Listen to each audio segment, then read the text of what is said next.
Hola, yo soy Daniel Luna Soto. Yo nací en Dolores Hidalgo, cuna de la independencia nacional. Y en este miércoles 30 de noviembre del año 2022, Andrés Manuel y la campana histórica, ¿cuándo va a regresar a su lugar original? Cada día que pasa, la afrenta se hace más grande. José Alfredo Jiménez, Premio Nobel de Literatura. En esta noche, aquí en la Plaza Alaya de la ciudad de Guanajuato, me encuentro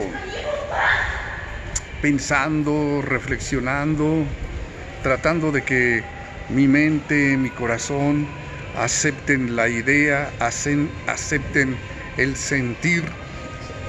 Perdimos. Hacía muchos mundiales que no nos quedábamos en la primera ronda. Ahora ni siquiera llegamos al cuarto partido.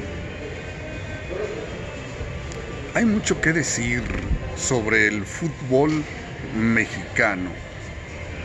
En este primer análisis que haré yo sobre los resultados de México en el Mundial de Qatar 2022,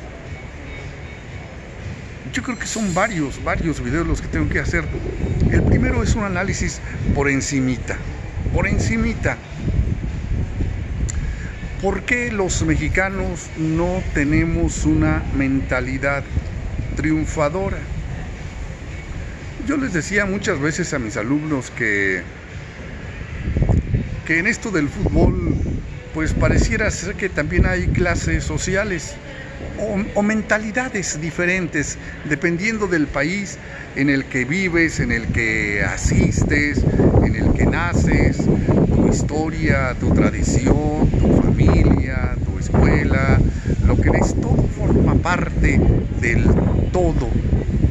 Y yo les decía que por un lado yo admiraba a los alemanes y por otro lado no me caían nada bien. La dualidad del mundo, lo bueno y lo malo, la admiración y la no admiración.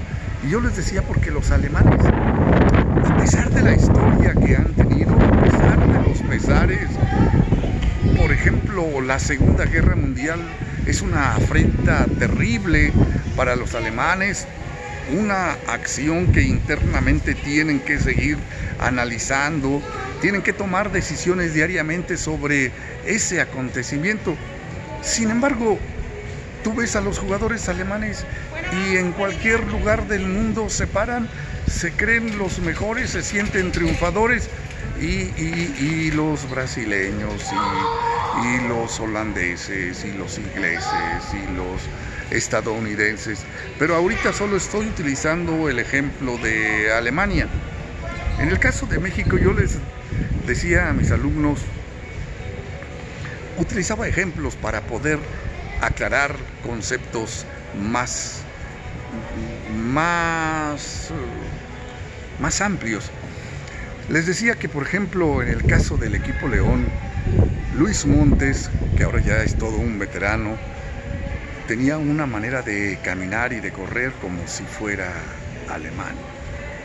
Se cree la gran cosa, es un gran jugador, ha sido un gran jugador. Pero ¿por qué los mexicanos no hemos llegado al quinto partido en la historia? Mira, tenemos que echarle un vistazo a nuestra historia nacional, a nuestro nacimiento como país, a esta confrontación, a este mestizaje que por un lado es nuestra gran virtud, pero también es nuestro gran lastre, porque provenimos de la confrontación de dos razas, de dos culturas, y aún en el siglo XXI yo pienso que los mexicanos no hemos entendido, no hemos asimilado esa parte de nuestra historia. Así fue el siglo XVI, y el XVII, y el XVIII, y el XIX, y el XX, así fueron. La generación de mexicanos del siglo XXI, y yo me considero generación del siglo XXI, pues tenemos que conocer y reconocer nuestra historia, pero no anclarnos en la historia. Tenemos que construir nuestra realidad actual.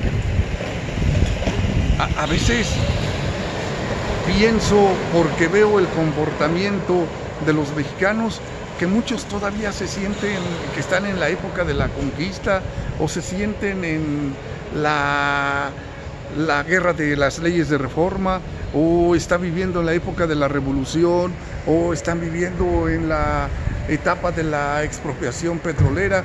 Y por un lado, si están en el siglo XVI, en la conquista, pues se sienten españoles, se siente que ellos son los poderosos, o se sienten indígenas, pobrecitos, marginados, nadie nos ayuda, nadie nos entiende. Eso ya pasó. Y el siglo XX fue un siglo donde en el ámbito de la política, pues el PRI, lo he dicho de diferentes maneras, su principal enseñanza fue que nosotros odiáramos la política, o bien que termináramos diciendo: todos los políticos son unos sinvergüenzas, todos son ladrones, todos son iguales. Y no es así, no es así. Así como hay carniceros buenos, hay carniceros malos. Así como hay malos zapateros, hay zapateros sinvergüenzas, pero también hay zapateros honestos, y hay profesores buenos, profesores honestos, pero también hay profesores sinvergüenzas. De todo hay. Y estamos tratando de explicar por qué México no pasa al quinto partido y por qué no hemos llegado a ser campeones mundiales, ¿verdad? Pues en esencia es lo mismo, es la mentalidad del mexicano, el mexicano que avasalla y que tiene que someter a los demás, el español, no el mexicano, aceptar que el que viene de afuera lo sabe, lo puede, él tiene todos los derechos, ellos nos pueden salvar o nos pueden condenar. O el mexicano que dice: pues es que yo no tengo, es que no puedo, es que no me dan, es que no me apoyan. Ambas posturas llegan a lo mismo, al fracaso, al no éxito. En el mundo de la política, el PRI supo hacer las cosas, supo condensar la historia de este país y armar la dictablanda, lo que Mario Vargas Llosa denominó la dictadura perfecta. En el caso del fútbol,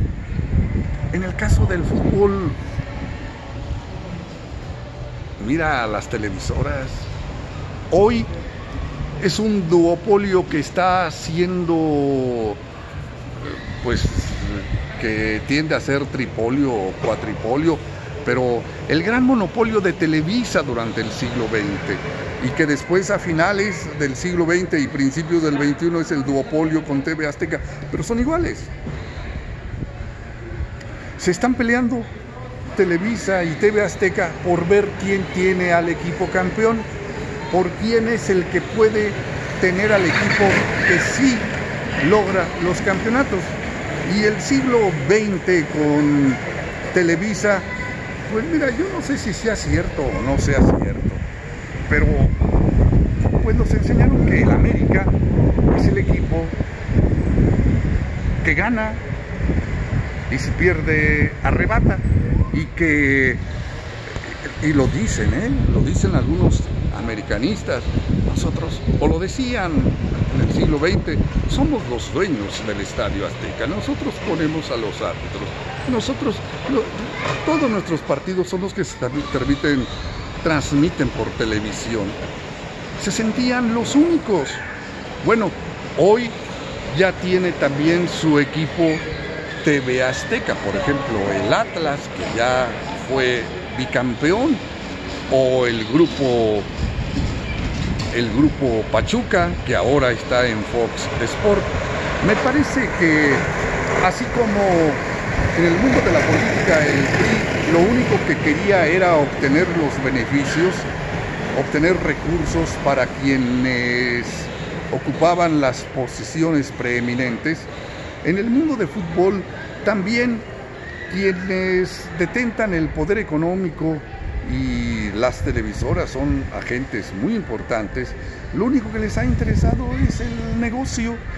Algunos dicen que acá en el pueblo, dice, bueno, pues no fue tal jugador porque lo vetó Televisa, porque el técnico no quiere, y que por qué no llaman a fulanito. Pues sí, a veces es una lucha de poder, es una lucha económica, y ellos se encargan de inflar a los jugadores en las televisoras para poderlos vender, y van al extranjero y compran jugadores baratitos en Ecuador, pues allá en Centro y Sudamérica están baratos. Ya los mexicanos ya se hicieron caros, pero nunca les ha interesado un proyecto de país, un proyecto donde pongamos atención a los niños, a los jóvenes de México, más escuelas, de manera sistemática, donde se privilegie el deporte. El deporte, mira, mientras persista este estado donde el dinero lo es todo, donde los dueños del dinero deciden todo, así como en el siglo XX el PRI lo decidía todo, pues hoy necesitamos la democracia, y los mexicanos requerimos atrevernos a vivir en un sistema democrático, entender que el PRI no es el único, pues tiene sus virtudes y sus defectos, pero tiene que jugar con las leyes de la democracia. Y hay otros partidos que tienen que jugar con las leyes de la democracia, basados siempre en la honestidad. Y en el caso del fútbol, pues también se requiere democracia, que no sea el dinero el que lo determine todo, porque, bueno, y afuera de México está FIFA también, que es un enorme emporio económico que bueno, pero estamos hablando solo de México. Se requiere la democracia mexicana en el fútbol. Mira, es tanta la distorsión en el caso del fútbol y el manejo del factor económico que ya impacta en los niveles más bajos, en los torneos de fútbol de las ligas municipales, en los torneos de veteranos de 35, de 40, 50 años. ¿Cómo? Yo les digo que ahora tenemos el fútbol llanero, prácticamente ya no existe. Ahora es un fútbol llanero profesional. El equipo que es campeón es porque le paga a 3, 4 jugadores de la ciudad que son de los más buenos, y se traen 2, 3. Por ejemplo, aquí en Dolores Hidalgo, cuna de la independencia nacional, pues nos traemos 2 de Guanajuato, 2 de San Miguel, nos traemos 3 de León, y armamos el equipo, les pagamos y somos campeones. Señores, el fútbol llanero prácticamente ha desaparecido. Ahora es el fútbol llanero profesional. Pues con dinero no podemos ganar el campeonato mundial. Creo que quienes dirigen el fútbol mexicano y quienes dirigen el destino político del país requieren unir sus atenciones, sus intenciones, para que cambie la realidad de nuestro país. En el ámbito político y en el ámbito del fútbol se requiere que haya diferentes partidos políticos que representen sinceramente a las distintas maneras de entender la realidad. Y en el caso del fútbol se requiere que haya diferentes equipos que representen a las diferentes regiones, a las diferentes maneras de entender el fútbol. Pero por el fútbol, poner en primer lugar el deporte. Y en el mundo de la política, por supuesto que poner en primer lugar que es para un servicio de la colectividad, para unir nuestros esfuerzos, nuestros poderes, para tener una comunidad de mejores niveles de vida. Este es un análisis sobre nuestra derrota en el Mundial de Qatar. Algunos que manejan el dinero a discreción, que son los grandes dueños de las televisoras, y en el mundo de la política que no le ponen atención sinceramente al fútbol, pues eso explica el enorme fracaso de la selección nacional de fútbol. Este es un primer video para ver qué está pasando y yo le dije que era por encimita, pues sí, un análisis por encimita, pero muy por encima, ¿eh? Un análisis macro de por qué los mexicanos no hemos aprendido a ser triunfadores. Ganaremos el Campeonato Mundial de Fútbol cuando aprendamos a ser demócratas, cuando aprendamos a vivir en libertad con responsabilidad. Yo soy Daniel Luna Soto, yo nací en Dolores Hidalgo, cuna de la independencia nacional, y bueno, pues en esta noche de eliminación, pues aquí estamos. La vida sigue y el próximo domingo jugaré fútbol en el torneo de mayores de 58 años. La vida sigue y a esperar el siguiente mundial, pero requerimos cambiar esto y requerimos poner lo mejor de nosotros. Suscríbete a mi canal, dale like, comparte el video. Andrés Manuel, regresa la campana histórica, regrésala. José Alfredo Jiménez, Premio Nobel de Literatura.